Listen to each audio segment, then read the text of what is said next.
La Coupe de France de natation en eau libre, c'est ça. On papote avant la course, jusqu'au rappel du règlement par le juge de ligne. Attention, donc il y a les petites bouées oranges tout le long qui séparent pour la navigation. Donc interdit de passer de l'autre côté les bouées oranges. Parce que là-bas, on a des bateaux qui passent tout le temps. C'est ouvert, hein, donc voilà. Depuis 11 ans, le Val-de-Grès Natation accueille ce rendez-vous à la fois festif et sportif.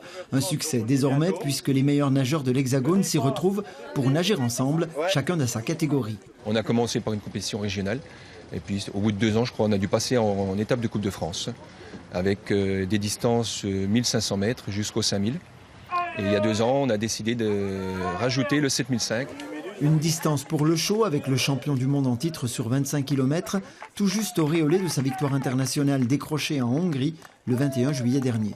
Après les championnats du monde, on vient là ici pour faire une petite compétition avant Annecy, avant les vacances. On part le 17 août aux États-Unis, donc non, ça fait vraiment du bien. Ça fait plaisir de faire quelques étapes de Coupe de France. La course qui rassemblait ce matin 26 compétiteurs s'est déroulée dans une eau calme et plutôt claire. Pour autant, la difficulté dans la Saône, comme dans d'autres rivières, c'est de garder la ligne, en se maintenant si possible dans le sillage du premier.